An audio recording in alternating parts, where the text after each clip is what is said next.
ഈ അനുഗ്രഹങ്ങളെ കുറിച്ച് വളരെ ലളിതമായി ചില പാഠങ്ങൾ ഞാൻ പറയാൻ ആഗ്രഹിക്കുന്നു. കഴിഞ്ഞ നാളിലൊക്കെ ഞാൻ പറഞ്ഞ മെസ്സേജുകളാണ്.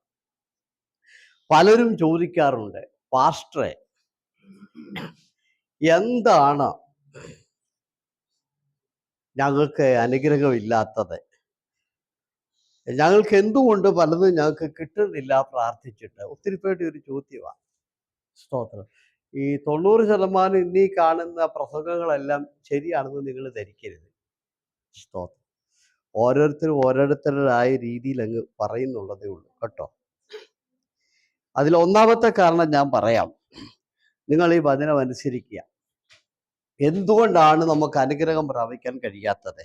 അപ്പൊ ഉൽപ്പത്തി പുസ്തകം 1-ാം അധ്യായത്തിലേക്ക് നമ്മൾ വരുമ്പോൾ 5.5 ദിവസം കൊണ്ട് കർത്താവ് ഈ ഭൂമിയിലെ എല്ലാം ഉളവാക്കി. 1-ാം ദിവസം ആകാശവും ഭൂമിയൊക്കെ സൃഷ്ടിച്ചു. പിന്നെ ഭൂമി സൃഷ്ടിച്ചു, സമുദ്രം, ആകാശത്തിലെല്ലാം ദൈവം നിറച്ചു, കോളങ്ങളെ കൊണ്ട് നിറച്ചു. സമുദ്രം മൊത്തം ദൈവം നിറച്ചു. മീന്, പൗഴം, മുത്ത് എല്ലാം നിറച്ചു. ഭൂമി മൊത്തം നിറച്ചു. ശ്രദ്ധിക്കണം, 5.5 ദിവസം കൊണ്ട് ആകാശം നിറച്ചു, ഭൂമി നിറച്ചു, സമുദ്രം നിറച്ചു. ആ ദൈവത്തിന് ഇന്ന് വരെ നമ്മളെ കൊണ്ട് നിറയ്ക്കാൻ പറ്റിയിട്ടില്ല. നമ്മളിത് ഇത്രയേ ഉള്ളൂ, 6 അടി പൊക്കമുണ്ട്. ഈ 6 അടി പൊക്കമുള്ള പാർട്ടിയെ ഒന്ന് നിറച്ചെടുക്കാൻ ദൈവത്തിന് കഴിഞ്ഞിട്ടില്ല. പക്ഷെ ആകാശം മൊത്തം പുള്ളി നിറച്ചു വെച്ചിരിക്കുക. ഒന്ന് നോക്കണം. നല്ല കാലാവസ്ഥ എളുപ്പം മുകളിലോട്ട് നോക്കിയ നക്ഷത്രം ഇങ്ങനെ കൂടി നിൽക്കുന്ന കാണാം. ഭൂമി മൊത്തം നിറച്ചു, സമുദ്രം മൊത്തം നിറച്ചു, ആകാശം മൊത്തം നിറച്ചു. ആ ദൈവത്തിനെന്താ നമ്മളെ നിറയ്ക്കാൻ പറ്റാത്തത്? എന്തുകൊണ്ടാണ് നിറയ്ക്കാൻ പറ്റാത്തത്? ഒറ്റ വാക്കിൽ അർത്ഥം പറയാൻ പോവാ കേട്ടോ. നിങ്ങൾ ആ വചനം ഏറ്റെടുത്തു. ആകാശത്തിന് മനസ്സില്ല, ഭൂമിക്ക് മനസ്സില്ല, സമുദ്രത്തിന് മനസ്സില്ല. നമുക്കൊരു മനസ്സുണ്ട്. ആ മനസ്സ് വിട്ടുകൊടുക്കാത്തതുകൊണ്ടാണ് പുള്ളിക്ക് നിറയ്ക്കാൻ പറ്റാത്തത്. സ്തോത്രം പറഞ്ഞേ. നമ്മുടെ ജീവിതത്തിൽ പലപ്പോഴും പൂർണ്ണമായി നമ്മുടെ മനസ്സ് ദൈവത്തിന് വേണ്ടി വിട്ടുകൊടുക്കാൻ തയ്യാറല്ലാതെ വരുമ്പോൾ ദൈവം നിറയ്ക്കത്തില്ല. പിന്നെ ഇവിടെ വന്നിട്ട് പ്രാർത്ഥനക്കാരെ കുറ്റം പറയും. ഞാൻ തട്ട് ആ സഭയിലും പോയി, അവിടെയും കളിപ്പീരാന്ന് പറഞ്ഞേക്കരുത്. സ്തോത്രം പറഞ്ഞ് നിങ്ങൾക്ക് എന്തെങ്കിലും ദൈവം നിങ്ങളുടെ ജീവിതത്തിൽ നന്മ നിറയ്ക്കണോ, നിങ്ങളുടെ മനസ്സ് വിട്ടുകൊടുക്കണം. ഭൂമിക്ക് മനസ്സില്ലാത്തത് കൊണ്ട് അതിൻ്റെ മുകളിൽ ദൈവത്തിന് പ്രവർത്തിക്കാമായിരുന്നു. ഉണ്ടാകട്ടെ എന്ന് പറഞ്ഞപ്പോൾ ഉണ്ടായി. ആകാശത്തിന് മനസ്സില്ല, അതുകൊണ്ട് അവിടെ ദൈവത്തിന് പ്രവർത്തിക്കാമായിരുന്നു. സമുദ്രത്തിന് മനസ്സില്ല, നമുക്കൊരു മനസ്സുണ്ട്. നമ്മൾ ജീവൻ പോയാലും വർഷങ്ങളായി ദൈവശബ്ദം കേട്ടിട്ട് അത് എന്നോടാണെന്ന് അറിഞ്ഞിട്ടും മനസ്സ് വിട്ടുകൊടുക്കത്തില്ല. അതിന് ഞാൻ ഉത്തരവാദില്ല. ഒന്നാമത്തെ കാരണം ഇതാ. സ്തോത്രം പറഞ്ഞ് ഇവ മനസ്സിലായി കാണുമല്ലോ. എന്താണ് നമ്മുടെ ക്വസ്റ്റ്യൻ? ദൈവം എന്തുകൊണ്ട് എന്നെ നിറയ്ക്കുന്നില്ല, എന്തുകൊണ്ട് എൻ്റെ ആവശ്യങ്ങളിൽ ദൈവം പ്രവർത്തിക്കുന്നില്ല എന്ന് പലരും ചോദിച്ചുകൊണ്ടിരിക്കുന്നു. അതിൻ്റെ ഒറ്റ മറുപടി എപ്പോൾ ഇവിടെ ഇരുന്നിട്ട് പറയാമോ? ഞാൻ മരിക്കുന്നവരെ എൻ്റെ മനസ്സ് എൻ്റെ കർത്താവിന് ഞാൻ വിട്ടുതരുന്നെന്ന് പറയാമെങ്കിൽ നാളെ തൊട്ട് ദൈവത്തിൻ്റെ പത്തിന് നിന്നിൽ നിറവേറും. സ്തോത്രം. അത് ചെയ്യാത്തത്രയും കാലം ദൈവത്തിന് ഒന്നും ചെയ്യാൻ പറ്റില്ല. ഇപ്പൊ സങ്കീർത്തനം വായിച്ചതിനകത്ത് കേട്ടായിരുന്നോ? സ്വർഗം ദൈവത്തിൻ്റെത്, ഭൂമി ദൈവം മനുഷ്യർക്ക് കൊടുത്തു. മനുഷ്യർക്ക് കൊടുത്തിട്ടില്ലായിരുന്നെങ്കിൽ ഒറ്റയടിക്ക് നമ്മളെ കൊണ്ട് എന്ത് ചെയ്യാമായിരുന്നു? ദൈവത്തിന്റെ ഇഷ്ടം നിറവേറ്റാൻ ദൈവത്തിനറിയാം. ഒറ്റയടിയുടെ ആവശ്യമുള്ളൂ. നമ്മൾ എന്ത് ചെയ്യും? ദൈവം പറയുന്നത് അക്ഷരം പ്രതി അനുസരിക്കും. പക്ഷെ അത് ചെയ്യാത്തതിന്റെ കാര്യം എന്നറിയോ? ഭൂമി നമുക്ക് ഇഞ്ഞ് വിട്ടു തന്നു, കർത്താവ് നമുക്ക് ഇഞ്ഞ് തന്നു. സ്വർഗം കർത്താവും ദൂതന്മാരും എല്ലാം കൂടെ എടുത്തു. ഇനി രണ്ടാമത്തെ കാര്യം പറയാം. നിങ്ങളുടെ ചോദ്യത്തിന്റെ രണ്ടാമത്തെ മറുപടി. നിങ്ങൾ പലരും ചോദിക്കാറുണ്ടല്ലോ, പാസ്റ്ററെ എന്താണ് എനിക്ക് ആ ദൈവത്തോട് അങ്ങോട്ട് അടുക്കാൻ പറ്റുന്നില്ല, ദൈവത്തിന് എന്നോട് അടുക്കാൻ പറ്റുന്നില്ല, ഞാൻ ഉദ്ദേശിക്കുന്ന പോലെ കാര്യങ്ങളൊന്നും നടക്കുന്നില്ല. അതിൻ്റെ മറുപടി, സ്തോത്രം, വാക്യം ഇപ്പൊ വായിക്കണം, സമയമില്ലാത്തതുകൊണ്ട് ഞാൻ അങ്ങ് പറയാം. നിങ്ങൾക്ക് കർത്താവ് ഇങ്ങനെ എഴുതിയിരിക്കുന്നു, ദൈവമക്കളാകുവാൻ കർത്താവ് നമുക്ക് അധികാരം തന്നിരിക്കുന്നു. യോഹന്നാന്റെ സുവിശേഷം കേട്ടോ. ആമേ. ദൈവമക്കളാകുവാൻ കർത്താവ് നമുക്ക് അധികാരം തന്നിരിക്കുന്നു. സ്തോത്രം. ഈ വചനം ഏറ്റെടുക്കുവോ? ഏറ്റെടുത്താൽ നല്ലത്. സ്തോത്രം. ഈ ഭൂമിയിൽ നമുക്ക് രണ്ടധികാരമുണ്ട്. രണ്ടധികാരം. അതിൽ ഒന്നാമത്തെ അധികാരം, നാം എവിടെ ജനിക്കണമെന്നുള്ള അധികാരം നമുക്ക് തന്നില്ല. നമ്മൾ ജനിക്കുന്നതിന് മുൻപേ നമ്മുടെ ആത്മാവിനോട് കർത്താവ് ചോദിക്കുകയാണ്, നിനക്ക് എവിടെ ജനിക്കണം? അങ്ങനെയാണെങ്കിൽ നിങ്ങൾ എന്ത് പറയുമായിരുന്നു? ഞാൻ പലപ്പോഴും ഇവിടെ പറയാറുണ്ട്, അങ്ങനെയാണെങ്കിൽ നമ്മൾ പറയും, എനിക്ക് ഓസ്ട്രേലിയയിൽ പത്തനംതിട്ട ആരെങ്കിലും ജനിക്കുവോ? കോഴഞ്ചേരിയിൽ ആരെങ്കിലും ജനിക്കുവോ? സ്തോത്രം പറഞ്ഞാട്ടെ. ആലപ്പുഴ ആരെങ്കിലും ജനിക്കുവോ? അവര് പറയും, എൻ്റെ കർത്താവ് ഓസ്ട്രേലിയയിലോ ഐലൻഡിലോ അല്ലെങ്കിൽ ഇംഗ്ലണ്ടിലോ. അതുകൊണ്ട് ആ അധികാരം പുള്ളി നമുക്ക് തന്നില്ല. അത് പുള്ളി എടുത്തു. പുള്ളിയാ തീരുമാനിച്ചത് നിങ്ങൾ എവിടെ. രണ്ടാമത്, നിങ്ങൾ ഏത് വീട്ടിൽ ജനിക്കണമെന്ന് നിങ്ങൾ തീരുമാനിച്ചില്ല. നിങ്ങളോട് ദൈവം ചോദിക്കുക, നിങ്ങൾക്ക് എവിടെ ജനിക്കണമെന്ന് ചോദിച്ചിരുന്നെങ്കിൽ നിങ്ങൾ തീർച്ചയായിട്ടും എന്ത് ചെയ്യത്തില്ല, ഒരു പാവപ്പെട്ട അപ്പന്റെ പേര് പറയത്തില്ലായിരുന്നു. ഏതാ ആ വീട്ടിൽ ജനിക്കണമെന്ന് ചുരുക്കി പറഞ്ഞ ആ പാവപ്പെട്ട അപ്പനും അമ്മയ്ക്കും മക്കള് കാണത്തില്ലായിരുന്നു. നമ്മൾ എന്ത് പറയും? നമ്മൾ ഈ ലോകത്തിലെ ഏറ്റവും വലിയ പണക്കാരന് വീട് പറയും, ആ വീട്ടിലെ മോനായിട്ട് എനിക്ക് അതും നമുക്ക് തന്നില്ല. അതുകൊണ്ടാണ് ഈ കോളേജിലൊക്കെ താമസിക്കുന്നവർക്കൊക്കെ പിള്ളേരും ഈ പുറമ്പോക്കിലൊക്കെ താമസിക്കുന്നവർക്കൊക്കെ കുട്ടികളൊക്കെ ഉള്ളതിൻ്റെ കാര്യം എന്നാന്ന് ചോദിച്ചാൽ, മക്കൾക്കാർക്കും എവിടെ ജനിക്കണം എന്നുള്ള അധികാരം കൊടുത്തില്ല. നമ്മൾ കേരളത്തിൽ ജനിക്കണോ, അത് പുള്ളിയുടെ തീരുമാനമായിരുന്നു കേട്ടോ. നമ്മൾ ഏത് വീട്ടിൽ ജനിക്കണം ആ അധികാരം ദൈവം നമുക്ക് തന്നില്ല, തരത്തില്ല ദൈവം. പക്ഷേ അത് ദൈവം എടുത്തു. ദൈവം തീരുമാനിച്ച് ഇന്ത്യയിൽ ജനിക്കണമെന്ന്. നമ്മൾ എവിടെ ജനിക്കണം, ഏതപ്പൻ്റെ മകളായിരിക്കണം, ഏതപ്പൻ്റെ മകനായിരിക്കണം, ഈ അധികാരം ദൈവം എടുത്തു. അപ്പൊ തന്നെ ഞാനൊരു കാര്യം പറയട്ടെ, ദൈവമക്കളാകാനുള്ള അധികാരം ദൈവം എടുത്തില്ല, അത് നിങ്ങൾക്ക് തന്നു. നിങ്ങളാ തീരുമാനിക്കേണ്ടത്. പാസ്റ്റർ പ്രസംഗിക്കുന്ന വചനം ഞാൻ ഏറ്റെടുത്ത് അത് ഞാൻ അനുസരിക്കണോ വേണ്ടെന്നുള്ള അധികാരം നിങ്ങളുടെ കയ്യിലാണ്. സ്തോത്രം. ആ അധികാരപ്രകാരം നിങ്ങള് ഈ ദൈവവചനം ഏറ്റെടുത്ത് ആ അധികാരപ്രകാരം ജീവിക്കാൻ നിങ്ങൾ സമർപ്പിക്കാമെങ്കിൽ ദൈവം പ്രവർത്തിക്കും. സ്തോത്രം പറഞ്ഞ് അധികാരം ഇരിക്കുന്നത് നിങ്ങളുടെ കയ്യില്ല. എനിക്കൊന്നും ചെയ്യാൻ പറ്റത്തില്ല. എനിക്ക് നിങ്ങളെ പഠിപ്പിക്കാൻ മാത്രമേ കഴിയത്തുള്ളൂ. ദൈവത്തിന്റെ വചനം ഞാൻ പഠിപ്പിക്കും, അത് ഇന്ന പോലാണെന്ന് പറയും. അത് വേണോ വേണ്ടയോ എന്നുള്ളതിന്റെ തീരുമാനം നിങ്ങളുടെ കയ്യിലാണ്. അധികാരം ദൈവം നിങ്ങൾക്ക് തന്നിരിക്കുക. ദൈവത്തിന്റെ കയ്യിൽ അധികാരം ഉണ്ടെങ്കിൽ ഇവിടെ പ്രാർത്ഥനയ്ക്കൊന്നും വരണ്ട. നിങ്ങൾ താമസിക്കുന്ന റൂം ഉണ്ടല്ലോ, അവിടെ ഇട്ടൊരു ഒറ്റ അടി തന്നാൽ മതി. മര്യാദയ്ക്ക് ദൈവം പറയും, നമ്മള് ആരും പള്ളി വരേണ്ട കാര്യമില്ല. പറഞ്ഞ് പള്ളി വരുത്താണ് തന്നെ പുള്ളിക്ക് നമ്മളെ നന്നാക്കാൻ അറിയാം. ഹല്ലേലൂയ പറഞ്ഞ് ഞാൻ എപ്പോഴും പറയും, സക്കായിയോട് ഇറങ്ങി വരാൻ പറയേണ്ട കാര്യമില്ല. പിടിച്ചു കുലുക്കിയ കമ്പൊടിഞ്ഞ് താഴെ വീഴും, തലയും കുത്തി.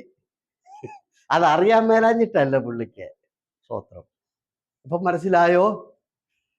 ചോദിക്കത്തില്ലേ, എന്താ പാസ്റ്റേ എനിക്കൊരു അനുഗ്രഹവും കിട്ടാത്ത? ഇതാ കാരണം, നമ്മുടെ മനസ്സ് കർത്താവിന് വിട്ടുകൊടുത്തെങ്കിൽ മാത്രമേ നമ്മളിൽ എന്തെങ്കിലും ചെയ്യാൻ ദൈവത്തിന് കഴിയുള്ളൂ. ഭൂമിക്ക് മനസ്സില്ലാത്തത് കൊണ്ട് അതിൻ്റെ മുകളിൽ എന്ത് ചെയ്തു? കർത്താവ് പ്രവർത്തിച്ചു കേട്ടോ. സ്തോത്രം.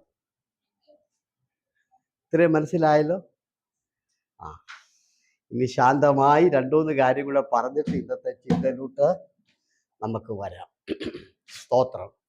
എപ്പോഴും പറയുന്ന ഒരു വിഷയം കൂടെ ആവർത്തിക്കാം. പലരും പുതിയതായിട്ട് വന്നതുകൊണ്ട് അവരുടെ ജീവിതത്തിൽ പഠിക്കാൻ വേണ്ടിയാണ് എപ്പോഴും പറയുന്ന വിഷയം ഞാൻ ആവർത്തിക്കുന്നത്.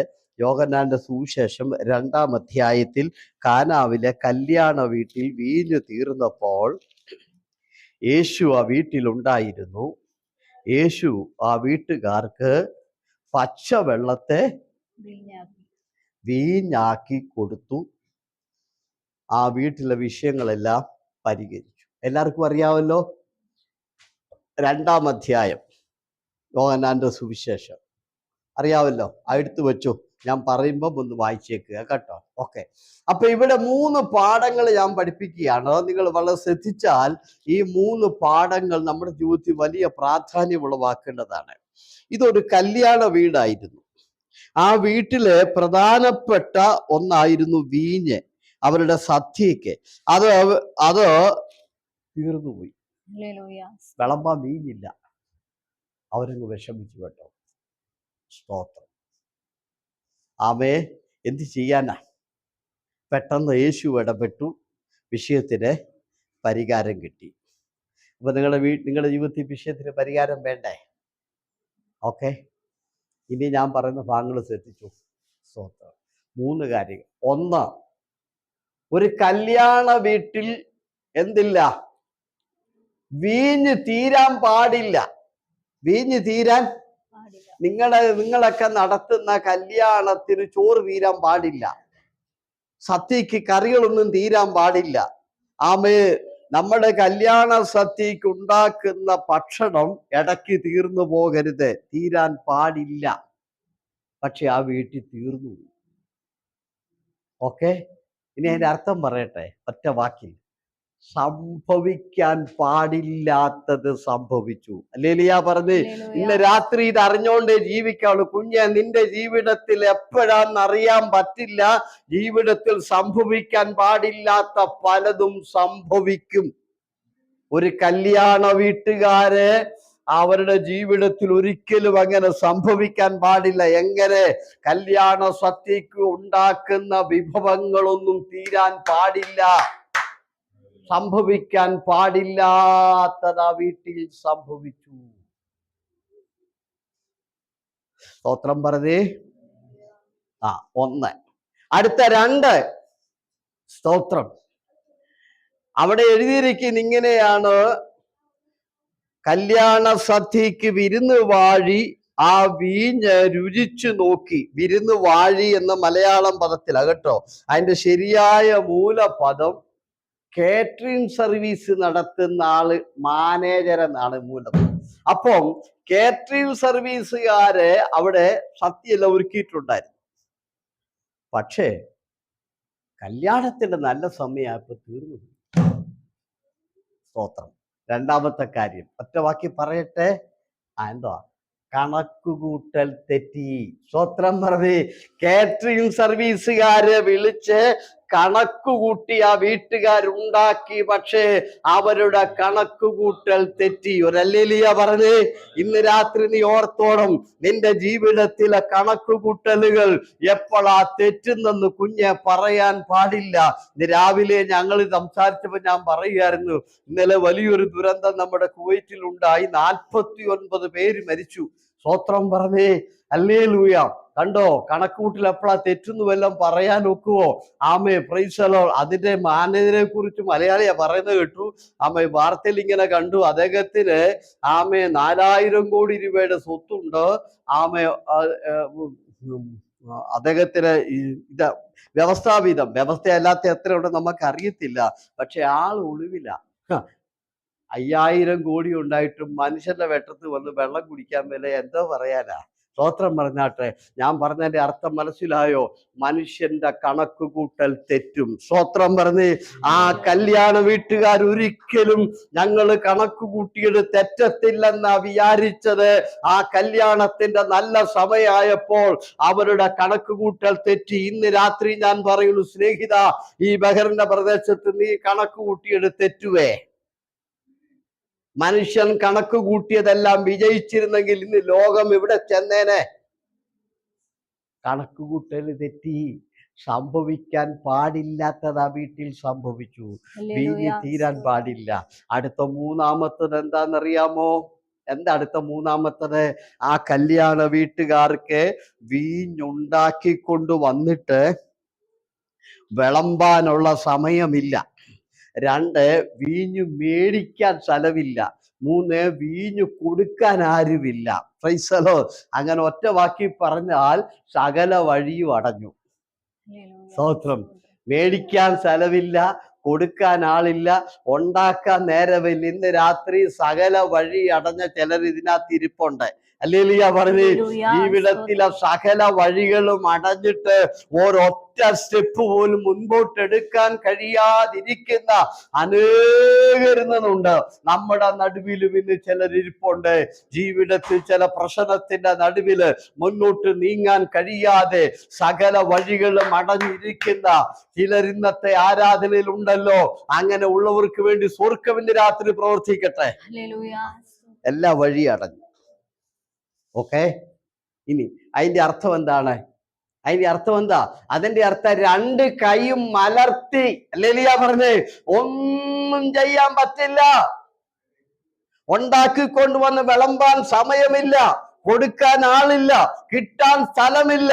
രണ്ട് കൈയും മലർത്തേണ്ട ഒരു സ്റ്റേജ് ആ വീട്ടുകാർക്ക് വന്നു. ഇതാണ് കാലാബിലെ കല്യാണ വീട്ടിന്റെ പ്രത്യേകത. ഒന്നാമത്തത് ഞാൻ പറഞ്ഞു. എന്താ പറഞ്ഞത്? ഒന്നാമത്തത് സംഭവിക്കാൻ പാടില്ലാത്തത് ആ വീട്ടിൽ സംഭവിച്ചു. രണ്ടാമത്തത് ഞാൻ പറഞ്ഞത് കണക്കുകൂട്ടൽ തെറ്റി. മൂന്നാമത്തത് ഞാൻ പറഞ്ഞത് രണ്ട് കൈയും മലർത്തി. സ്തോത്രം പറഞ്ഞേ. എന്നാൽ ഇന്ന് രാത്രി ഒരു സന്തോഷ വാർത്ത പറയട്ടെ. കണക്കുകൂട്ടൽ തെറ്റിയപ്പോൾ രണ്ട് കൈ മലർത്തേണ്ട ഒരു സ്റ്റേജ് വന്നപ്പോൾ, സംഭവിക്കാൻ പാടില്ലാത്തത് സംഭവിച്ചപ്പോൾ യേശു ഉണ്ടായിരുന്നത് കൊണ്ട് വിടുതൽ കിട്ടി.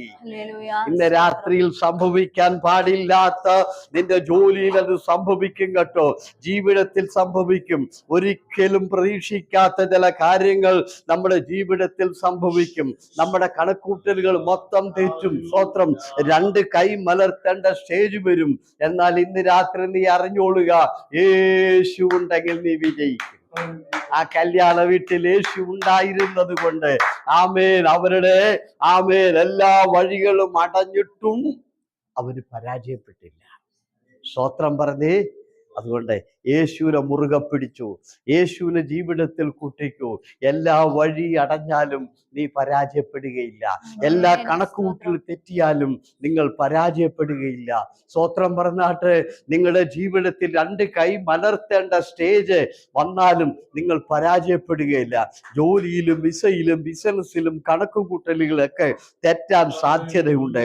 എന്നാൽ ഇന്ന് രാത്രി എത്ര കണക്കുകൂട്ടൽ തെറ്റിയാലും നമ്മുടെ യേശുവിന് അവിടെ പ്രവർത്തിക്കാൻ കഴിയും.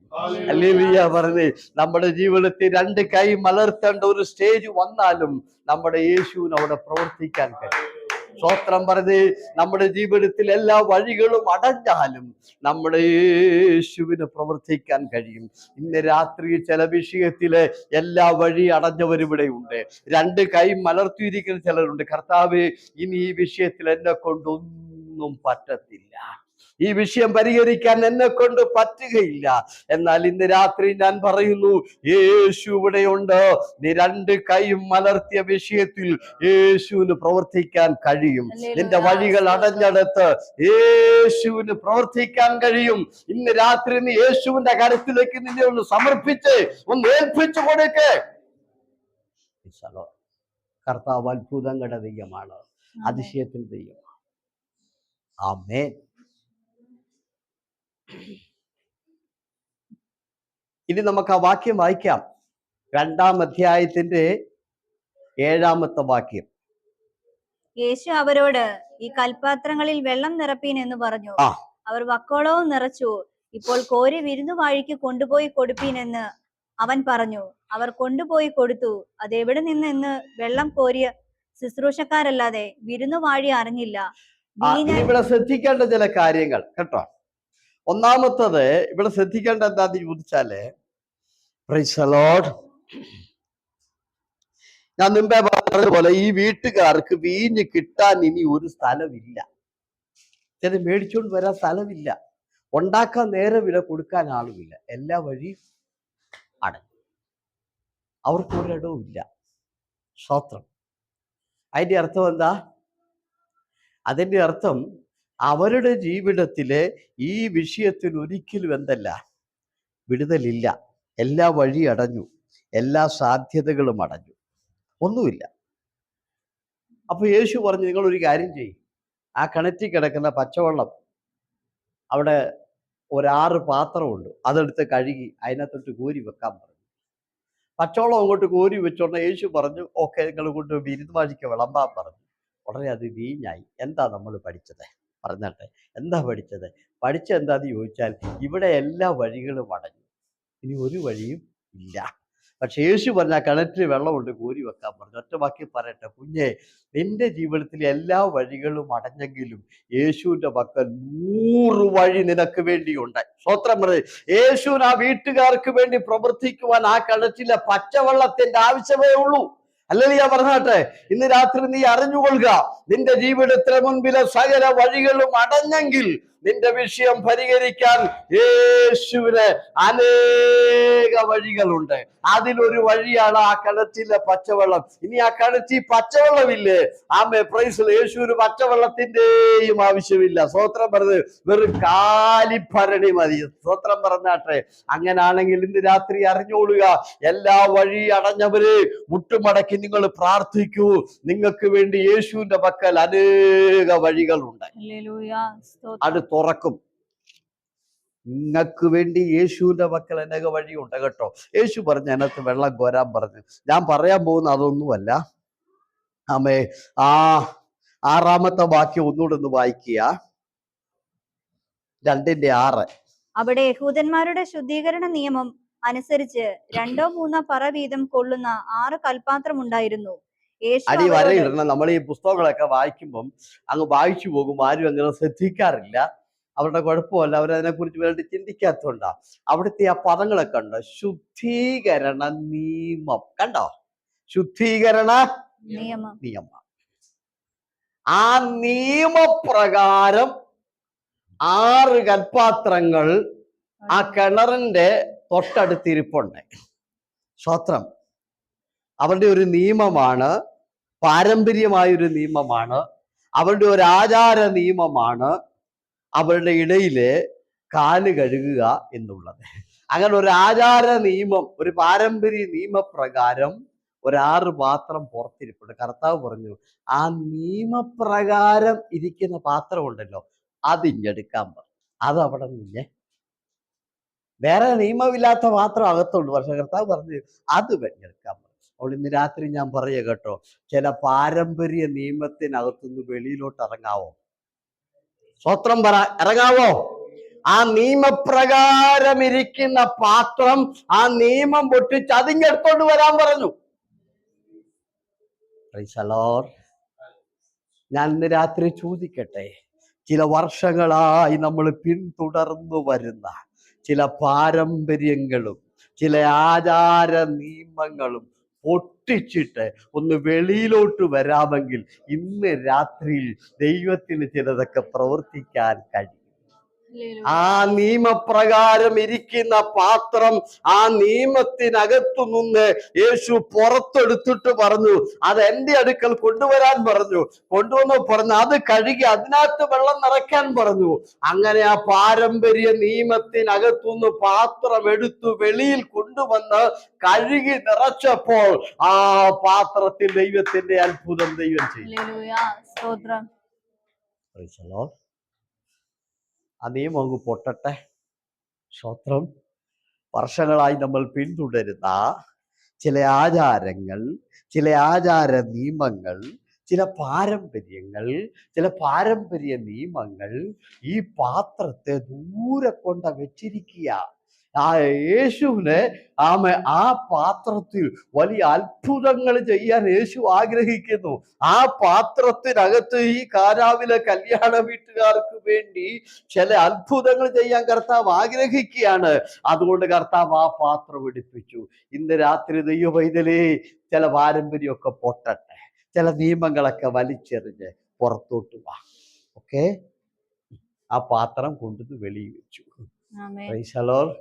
ഉടനെ കർത്താവ് പറഞ്ഞു, ഇനി വെള്ളം കോരി അതിനകത്ത് നിറയ്ക്കാൻ പറഞ്ഞു. അതൊന്ന് വായിച്ചു. 7-ാമത്തെ വാക്യം. യേശു അവരോട്, ഈ കൽപാത്രങ്ങളിൽ വെള്ളം നിറപ്പീൻ എന്ന് പറഞ്ഞു. അവർ വക്കോളവും നിറച്ചു. ഇപ്പോൾ കോരി വിരുന്നുവാഴിക്ക് കൊണ്ടുപോയി കൊടുപ്പീൻ എന്ന്. പദം ശരിക്ക് കിട്ടിയിട്ടില്ല, വായിച്ചു. അവർ വക്കോളവും നിറച്ചു. ഇപ്പോൾ കോരി വിരുന്നുവാഴിക്ക് കൊണ്ടുപോയി കൊടുപ്പീൻ എന്ന് അവൻ പറഞ്ഞു. അവർ കൊണ്ടുപോയി കൊടുത്തു. മതി. ആമേ. ആർക്കെങ്കിലും ഒന്ന് രണ്ട് പേർ കൂടെ വായിക്കാവോ? ബിൻസി വായിച്ചൊരു തെറ്റുണ്ടായിട്ടല്ല, കുറെ കൂടെ ഒരു ഇതാകട്ടെ, എല്ലാവർക്കും ഒരു എക്സ്പീരിയൻസ് ആകട്ടെ. ഒന്ന് രണ്ട് പേരോട് വായിച്ചു. ശിവ ആദ്യം ഒന്ന് വായിച്ചേ, 7-ാമത്തെ വാക്യം. ആ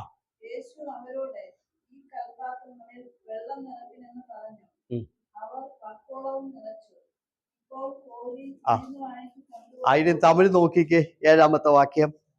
வேலைக்காரரை நோக்கி ആ ஜாடிகளிலே தண்ணீர் நிரப்புங்கள் என்றார். ആ அவர்கள் அவைகளை நிறைய நிரப்பினார்கள். அவர் அவர்களை நோக்கி, நீங்கள் இப்பொழுது முன்பு பந்தி விசாரிப்புக்காரனிடத்தில் கொண்டு போங்கள் என்றார். അവിടെ ഒരു പദം കിടപ്പുണ്ട്, ഇപ്പോൾ. ഉണ്ടല്ലോ 7-ാമത്തെ വാക്യത്തിൽ. അത് ടൈം ആകട്ടോ, സമയം. ആ ടൈം നിങ്ങൾ നോക്കി, ഏതാണ് സമയം? വാച്ചിലെ ടൈം അല്ല, ആ ഭരണി വക്കോളം നിറഞ്ഞു. ഒറ്റ വാക്കി പറയട്ടെ, ദൈവം ആഗ്രഹിച്ചതുപോലെ അത് പൂർണ്ണമായി നിറഞ്ഞു. അല്ലേലൂയ പറഞ്ഞ്, അതിന്റെ വക്കുവരെയും നിറഞ്ഞു. അങ്ങനെ ഞാൻ ഇന്ന് രാത്രി പറയട്ടെ, ദൈവത്തിന് നിങ്ങളെ കുറിച്ചൊരാഗ്രഹമുണ്ട്, അവിടം വരെ നിങ്ങൾ നിറയണം. സ്തോത്രം പറഞ്ഞാട്ടെ. നാം ഓരോരുത്തരും എത്രത്തോളം ദൈവപ്രവൃത്തിക്ക് വേണ്ടി നിറവുള്ളവരായി മാറണമെന്ന് ദൈവം ആഗ്രഹിക്കുന്നു. വക്കുവരെ നിറഞ്ഞപ്പോ കർത്താവ് പറഞ്ഞു, മതി മതി, ഇപ്പോൾ കൊണ്ടുപോയി. അപൂർണ നിറവിലെത്തിയപ്പോൾ കൊണ്ടുപോയി വിരുന്നുവാഴിക്ക് കൊടുക്കാൻ പറഞ്ഞു. ഒറ്റ ചോദ്യം, കൊണ്ടുപോയി വിരുന്നുവാഴിക്ക് കൊടുക്കുക. ഇപ്പോൾ അത്രേ പറഞ്ഞുള്ളൂ. എത്ര സെക്കൻഡ് എടുത്തു? ഇപ്പോൾ കൊണ്ടുപോയി വിരുന്നുവാഴിക്ക് വിളമ്പാൻ പറയാൻ എത്ര സെക്കൻഡ് വേണം? എന്റെ കണക്കൂട്ടി എനിക്കൊന്ന് 2 സെക്കൻഡ് മതി. ആ 2 സെക്കൻഡ് കൊണ്ട് പച്ചവെള്ളം വീഞ്ഞായി. 2 സെക്കൻഡ് കൊണ്ട് പച്ചവെള്ളം വീഞ്ഞായി. ഒറ്റവാക്കി പറയട്ടെ, കാനാവിലെ കല്യാണ വീട്ടിലെ വിഷയം പരിഹരിക്കാൻ പുള്ളിക്ക് 2 സെക്കൻഡിന്റെ ആവശ്യമേ വന്നുള്ളൂ. അല്ലേലിയ പറഞ്ഞാട്ട് ഒറ്റ വാക്കേ പുള്ളി പറഞ്ഞു. അപ്പൊ സംശയമുള്ള ആ വാക്യം വീണ്ടും വായിക്കുക, 7-ാമത്തെ വാക്യം വായിച്ചേ. ആ ആ ആണോ? ഇപ്പോൾ കോരി വിളമ്പിക്കോ. ഈ വാക്ക് പറയാൻ എത്ര സെക്കൻഡ് എടുക്കും? ആ 2 സെക്കൻഡ് മതിയായിരുന്നു. ഇന്ന് രാത്രി കുഞ്ഞെ, 10,000 വർഷം നീ ശ്രമിച്ചാൽ തീരാത്ത വിഷയം തീർക്കാൻ കർത്താവിന് 2 സെക്കൻഡിന്റെ ആവശ്യമേ ഉള്ളൂ. അല്ലേലിയ പറഞ്ഞ്, നിന്റെ ജീവിതത്തെ നോക്കിക്കൊണ്ട് കർത്താവ് ഒരൊറ്റ വാക്ക് മതി നിന്റെ ജീവിതത്തിലെ സകല വിഷയങ്ങളും പരിഹരിക്കപ്പെടുവാൻ. കൊണ്ടുപോയി വിരുന്നുവാഴിക്ക് വിളമ്പ് വരുന്ന കർത്താവ് പറഞ്ഞ 2 സെക്കൻഡ് കൊണ്ട് ആ വീട്ടിലെ വിഷയത്തിന് വിടുതൽ വന്നു. ലെലിയ പറഞ്ഞേ, മുട്ടുമടക്കി പ്രാർത്ഥിയൊരു കുഞ്ഞെ, കർത്താവിന് 2 സെക്കൻഡിന്റെ ആവശ്യമുള്ളൂ. ലക്ഷക്കണക്കിന് രൂപ മുടക്കിയ തീരാത്ത വിഷയം പരിഹരിക്കാൻ കർത്താവിന് 2 സെക്കൻഡ് മതി. 2 സെക്കൻഡ് കൊണ്ട് ആ വീട്ടുകാര് കഴിച്ചു മീതി വരത്തക്ക നിലയിൽ ആ വീട്ടിൽ വീഞ്ഞായി. സ്തോത്രം. ഇപ്പൊ കൊണ്ട് വിരുന്നുവാഴിക്ക് കൊടുത്തോളം പറഞ്ഞു. സ്തോത്രം. ഇനി ഒറ്റ മനുഷ്യരും അറിഞ്ഞില്ല, ഈ വെള്ളം കോരിയോരും കർത്താവേ അറിഞ്ഞുള്ളൂ. അവിടെ അങ്ങനെ എഴുതിയിരിക്കുന്നു. പ്രൈസലോ. അല്ലാതെ അവിടെ കൂടിയവരാരും ഈ സംഭവം കർത്താവ് ഇങ്ങനെ പച്ചവെള്ളം വീഞ്ഞാക്കി കൊടുത്ത കാര്യമൊന്നും വെളിയിലൊന്നും അറിഞ്ഞില്ല, വെളിയിലൊന്നും പറഞ്ഞില്ല. പ്രൈസലോ. അല്ലേലിയ. കർത്താവ് പറഞ്ഞു, ഇപ്പൊ കൊണ്ട് വിരുന്നുവാഴിക്ക് വിളമ്പിക്കോളാൻ പറഞ്ഞു. ഒരു മനുഷ്യനും അറിഞ്ഞില്ല. ആ കൽപാത്രത്തിൽ ഇരുന്നതെല്ലാം വീഞ്ഞായി. സ്തോത്രം. എന്താ പഠിച്ചത്? എന്താ ഇതിന്റെ അർത്ഥം? അതിന്റെ അർത്ഥം, മറ്റൊരു ചെവി അറിയാതെ സെക്കൻഡുകൾ കൊണ്ട് ആ വീട്ടുകാരുടെ വിഷയം ദൈവം പരിഹരിച്ചു. സ്തോത്രം പറഞ്ഞ്, മറ്റൊരാൾ ആ വീട്ടിലെ ഈ സംഭവം അതിനു മുൻപേ ദൈവം വീഞ്ഞില്ലാത്ത വിഷയത്തിന് പരിഹാരം കൊടുത്തു കഴിഞ്ഞു.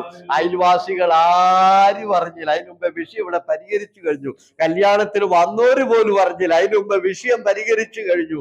ഇന്ന് രാത്രി ദൈവവൈദ്യനെ, ജീവിതത്തിൽ ഒരു മനുഷ്യൻ പോലും അറിയാതെ ഒറ്റ സെക്കൻഡ് കൊണ്ട് നിന്റെ വിഷയം പരിഹരിക്കുവാൻ ഇന്ന് രാത്രി ശക്തനായവനെയാണ് നമ്മൾ ആരാധിക്കുന്നത്.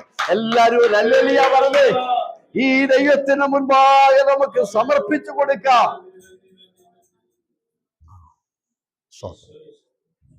ഇനിയും പറയാൻ പോണത് ശ്രദ്ധിച്ച് കേൾക്കണം കേട്ടോ. ഇനിയും പറയാൻ പോണ ഒരു വലിയ കാര്യമാണ്. പച്ചവെള്ളം വീഞ്ഞായി. പച്ചവെള്ളം എങ്ങനെ വീഞ്ഞാകുന്നേ? സ്തോത്രം. പച്ചവെള്ളം വീഞ്ഞാകുന്നത് എങ്ങനെയാണ്? നമുക്ക് നോക്കാം. പച്ചവെള്ളം വീഞ്ഞാകണമെന്നുണ്ടെങ്കിൽ 5 കാര്യം നടക്കണം. ഒന്ന്, അതിൻ്റെ നിറം മാറണം. വീഞ്ഞിന് ചുവപ്പ് കളറാണ്, വെള്ളത്തിൻ്റെ കളറല്ല. ആ കർത്താവ് കൊണ്ടുപോയി വിരുന്നുവാഴിക്ക് വിളമ്പാൻ പറഞ്ഞ ഒറ്റ സെക്കൻഡ് കൊണ്ട് ഇതിൻ്റെ നിറം മാറി. സ്തോത്രം. 2, ഇതിൻ്റെ രൂപം മാറണം. വെള്ളത്തിന് ഉള്ള രൂപമല്ല വീഞ്ഞിന്. വീഞ്ഞിൻ്റെ രൂപം കൊഴുപ്പാണ്, വെള്ളത്തിന് എന്തല്ല, കൊഴുപ്പില്ല. കണ്ടോ, ഒറ്റ സെക്കൻഡ് കൊണ്ട് ഇതിൻ്റെ രൂപം മാറി. സ്തോത്രം. 3, വെള്ളത്തിന്റെ രുചിയല്ല വീഞ്ഞിന്റെ രുചി. വീഞ്ഞിനും മധുരമാണ്. സ്തോത്രം പറഞ്ഞത്. ഒറ്റ സെക്കൻഡ് കൊണ്ട് ആ വെള്ളത്തിന്റെ രുചി മാറി. എത്ര മാറ്റം നടന്നു പറഞ്ഞാട്ടെ. ആമേ. അതിൻ്റെ നിറം മാറി, അതിൻ്റെ രുചി മാറി, അതിൻ്റെ രൂപം മാറി. അടുത്ത 4, അതിൻ്റെ ഗുണം മാറി. വീഞ്ഞു കുടിക്കുന്ന ഗുണമല്ല പച്ചവെള്ളത്തിന്റെ ഗുണം. സ്തോത്രം പറഞ്ഞേ. പച്ചവെള്ളം കുടിക്കുന്നതിനേക്കാൾ 1000 മടങ്ങ് ഗുണമുണ്ട് വീഞ്ഞിന്. വീഞ്ഞിന്റെ ഗുണം മാറി, വെള്ളത്തിന്റെ ഗുണം മാറി. സ്തോത്രം. ഇപ്പൊ എത്ര മാറ്റം നടന്നു? 4. 5 നോക്കിക്കേ. 5 വില മാറി. വെള്ളത്തിന്റെ വിലയല്ല വീഞ്ഞിന്. ഈ 5 മാറ്റങ്ങൾ സെക്കൻഡ് കൊണ്ട് ഈ വെള്ളത്തിനകത്തുണ്ടായി. ഈ വെള്ളം വീഞ്ഞായി. ഹല്ലേലൂയ പറഞ്ഞ്. ഇന്ന് രാത്രി ദൈവത്തിന്റെ ഒറ്റ വാക്കുകൊണ്ട് ഒരിക്കലും മാറാത്ത വെള്ളത്തിന്റെ രൂപം മാറി. ഒരിക്കലും രുചിയില്ലാത്ത വെള്ളത്തിന് രുചി വന്നു. ഒരിക്കലും നിറമില്ലാത്ത വെള്ളത്തിന് നിറം വന്നു. സ്തോത്രം പറഞ്ഞ്. ഒരിക്കലും വിലയില്ലാത്ത വെള്ളത്തിന് വില വന്നു. കുഞ്ഞെ, ഇന്ന് രാത്രി നമ്മുടെ കർത്താവിന്റെ വാക്കിന്റെ ശക്തി ഇതാണ്. ജീവിതത്തിൽ നീ ഒരിക്കലും കണ്ടിട്ടില്ലാത്ത കാര്യങ്ങൾ, കേട്ടിട്ടില്ലാത്ത കാര്യങ്ങൾ, നിന്റെ ജീവിതത്തിൽ തോന്നാത്ത കാര്യങ്ങൾ ഒറ്റ വാക്കുകൊണ്ട് നടക്കും. ഹല്ലേലൂയ പറഞ്ഞേ. ഈ ദൈവത്തെയാണ് നമ്മൾ ആരാധിക്കുന്നത്. ഹല്ലേലൂയ പറഞ്ഞാട്ട്. ഈ ദൈവത്തെയാണ് നമ്മൾ ആരാധിക്കുന്നത്. ഒറ്റ വാക്ക് പറഞ്ഞപ്പോൾ പച്ചവെള്ളത്തിന്റെ നിറം മാറി, അതിന്റെ രുചി മാറി, അതിന്റെ ഗുണം മാറി, അതിന്റെ രൂപം മാറി, അതിന്റെ വില മാറി.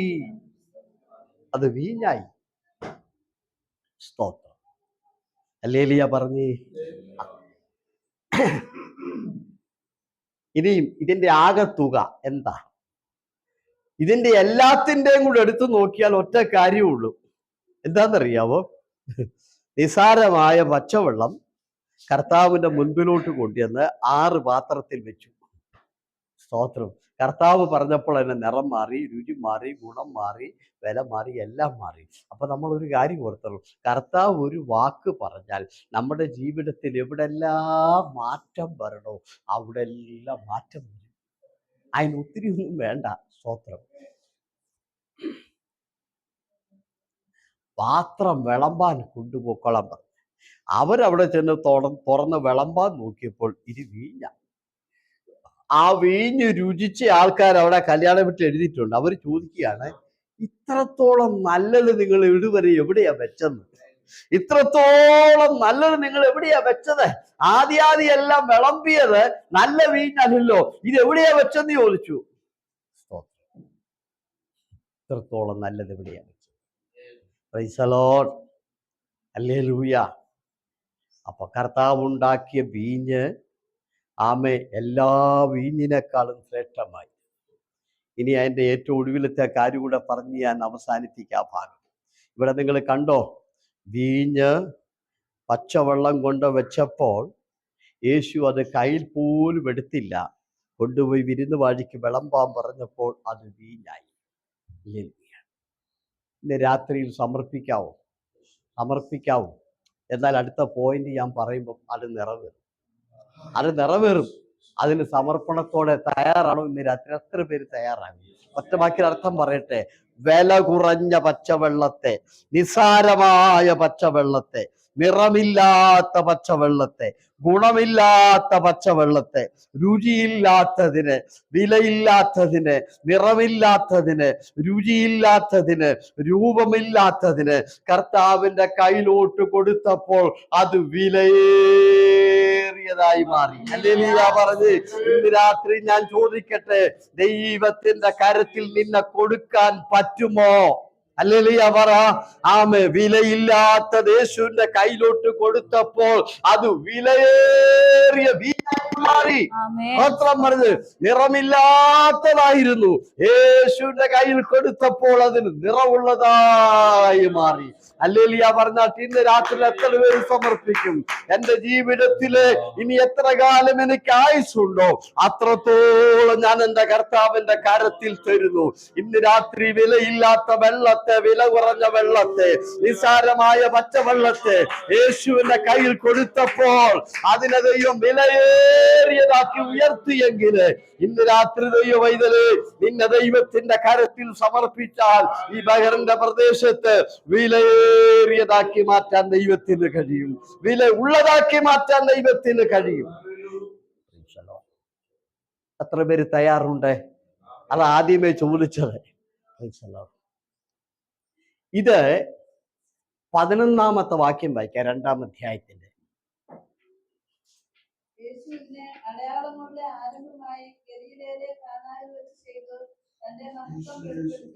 ഇത് ശ്രദ്ധിക്കണേ.